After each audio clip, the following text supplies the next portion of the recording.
महाराज जी, राधा वल्लभ श्री हरिवंश, आपके चरणों में कोटि कोटि प्रणाम। महाराज जी, आपके सत्संग में जो हम सुनते हैं उसको पालन करने की तो बहुत इच्छा होती है, बट उसका बल कहाँ से प्राप्त करें? नाम से। हाँ, दूसरी कोई ये घी दूध पीने से नहीं होगा ये बादाम चबाले से नहीं होगा ये नाम का रसास्वादन। देखो, सबसे बड़ा पौष्टिक आहार जा रहा है, राधा राधा राधा। ये जो रस बना ना, और ये जो जा रहा है, ये आप में वो सामर्थ्य पैदा करेगा कि आप हर विकार से लड़ सकते हैं। ये लोगों को भ्रम है कि नाम जपने से रोग नहीं आता। हम तुम्हें खास बात है, सामर्थ्य नाम में, पर जब आप नाम का वैसा जप होने लगेगा ना, तो आप परवाह ही नहीं करेंगे। नाम जप से बेपरवाही आती है, हर कष्ट सहने की उमगन होती है। नाम कष्ट मिटाने के लिए प्रयोग नहीं किया जाता, कष्ट को सहते हुए मुस्कुराते हुए चलने के लिए। ये तो कमजोर लोग होते हैं जो ऐसा सोचते हैं कि ये कष्ट ही ना आवे। प्रेमी जन ऐसा नहीं सोचते, वो भरमार आवे कष्ट की। क्योंकि कष्ट किसको हो रहा है? जो कष्ट भोगने वाला है वो तो आनंद में मगन, तो हो किसको रहा कष्ट? भाई, कष्ट मन की अनुभूति है, सुख दुख, शरीर की नहीं है। देखो, मन को बेहोश कर दिया जाए, शरीर को चाहे जितना कष्ट दिया जाए, कहाँ काटा जाता है, कहाँ बोध होता है? तो मतलब इस शरीर के संबंध में जो दुख सुख का अनुभव कराने वाला वो मन है। तो अगर मन सावई मना कृष्ण पदारविंदयो, मन प्रभु के चरणों में प्रफुल्लित हो रहा है, उनके भजन में आने, तो कष्ट किसको हो रहा है? भ्रम है एक। वो हर कष्ट सहता हुआ शब्दों में, लेकिन सहता नहीं, सहता वो आनंद है। वो आनंद में मगन हुआ, हर कष्ट को रौंदता हुआ वो आगे बढ़ जाता है। तो भगवदानंद की अनुभूति इसी नाम बल से ही होती है। तो वो तभी अनुभूति होगी जब पहले विकार, जो हम नहीं करना चाहते वो कोई करा रहा है जबरदस्ती, जो करना चाहते वो हम नहीं कर पा रहे, ये हमारी आध्यात्मिक शक्ति का हीन हो जाना है। जो हमारी आध्यात्मिक ऊर्जा शक्ति है वो विषयों के सेवन से क्षीण हो चुकी है, तो हमारा आत्मबल कमजोर हो गया है। हम कहते हैं क्या करें, उपाय करते हैं, पर हम नहीं रह पाते, हम नहीं जी पाते, हम हार जा, अब हमसे नहीं हो पाएगा, वो इतना हार जाता है। तो इसलिए नाम जप करो। जो बड़े बड़े गड्ढों में गिरे थे वो भी सबसे ऊंचाई पर पहुंचा दिया नाम ने। चरित्र पढ़ के देखो ना, काम क्रोध के बड़े बड़े भयानक गड्ढे हैं जिनमें गिर गया और निकलना मुश्किल है, तो नाम ने ऐसी ऊंचाई पर पहुंचा दिया कि वाल्मीकि भय ब्रह्म समाना है। उल्टा नाम जपत जग जाना, वाल्मीकि भय ब्रह्म समाना। बस इस पे विश्वास नहीं होता। खास बात है, मलिन हृदय कोई बात पकड़ में नहीं आती। रुपया पैसा की बात तो समझ में आती है कि भाई सामने उसका प्रयोग है। नाम का क्या प्रयोग है? नाम का इतने फल होता होगा कि दुख दूर हो जाए, सुख समृद्धि बन जाए, जीवन आनंदमय हो जाए, पर वो आनंद का स्वरूप नहीं जानते, आनंद का स्वरूप विषय मानते हैं। और जबकि नाम जप से इन सब का त्याग होता है। जब नाम जप होगा तो इन सब का त्याग होगा। त्यागात शांति निरंतरम, त्याग से ही उसे शांति मिलती है, और शांति से परम सुख को प्राप्त होता है। जो भोगता है वो अशांत है, तो अशांत से कुता सुखम, अशांत सुखी कैसे हो? पर वो उसी अशांति में सुख ढूंढता है, इसलिए वो गलत मार्ग का प्रतीक हो जाता है। उसे संसारी कहते हैं, पापात्मा कहते हैं, दुष्ट कहते हैं, ऐसे शब्दों से। और वही जब त्यागात शांति निरंतरम, शांति के मार्ग में चला, सब विषयों का त्याग हुआ, तो अपने स्वरूपानंद में, भगवदानंद में मगर उसे महात्मा कहते हैं, उसे संत कहने लगते हैं। संत का जो साक्षात स्वरूप है वो भगवान है, अर्थात उसका मन भगवान, बुद्धि भगवान, चित्त भगवान, प्रभु के सिवा उसको कोई अन्य महत्व नहीं रह गया, वही संत है। संत भगवंत एक बात है, जब एक हो जाए तभी संत। और जहाँ अनेकों में भ्रमित है तो फिर वही संसारी कहा जाता है। नानात्व में भ्रमित है, अच्छा बुरा ये सब, तो नानात्व का तो संसारिक। और जो एक में आ गया, अनंत से एक में आ गया, वही महात्मा हो गया।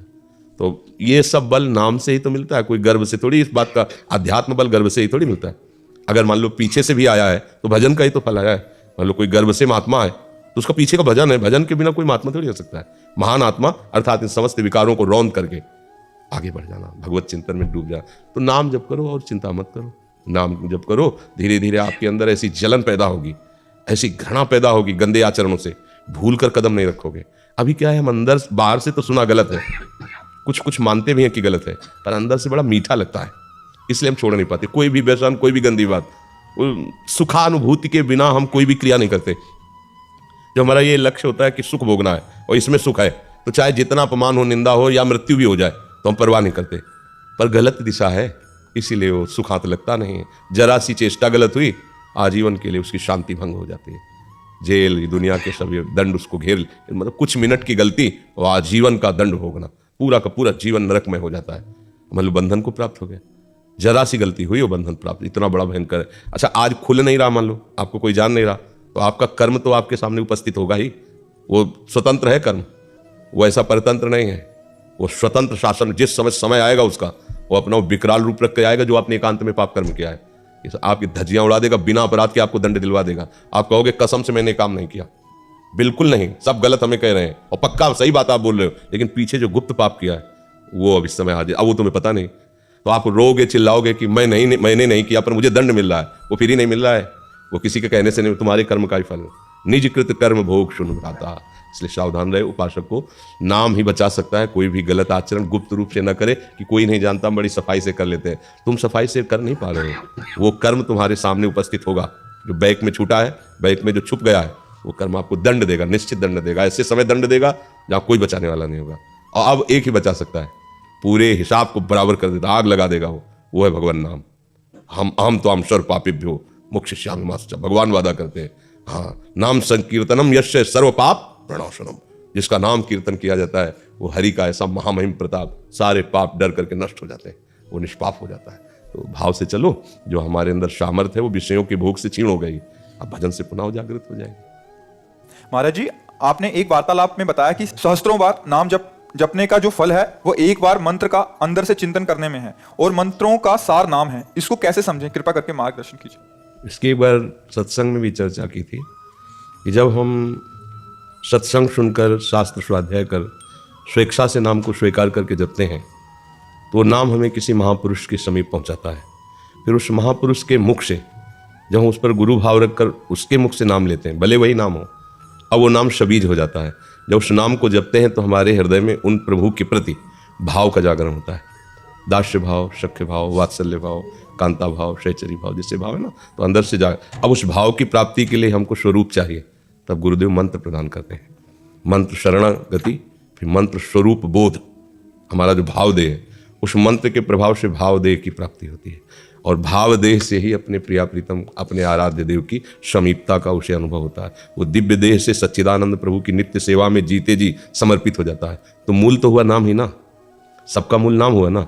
इसलिए नाम की कृपा से मंत्र, और सब मंत्रों का सार नाम। सार का मतलब समझे ना, उस नींव ही है। अगर नींव डिग जाए तो महल नहीं खड़ा रह सकता। इसलिए नाम के समान केवल नाम ही है। मंत्र में अपवित्रता पवित्रता का नियम है, गुप्तता का नियम है, कई नियम है। नाम में कोई नहीं। जोर से चीख के पुकारो राधा राधा, कोई निषेध नहीं। शौच में बैठे हो फिर भी राधा राधा, अपवित्र हो फिर भी राधा राधा। नाम ऐसा महामंगलमय है, वो सब नियमों की पूर्ति है उसी में, और नाम से ही हमारा आगे का मार्ग प्रशस्त होता है।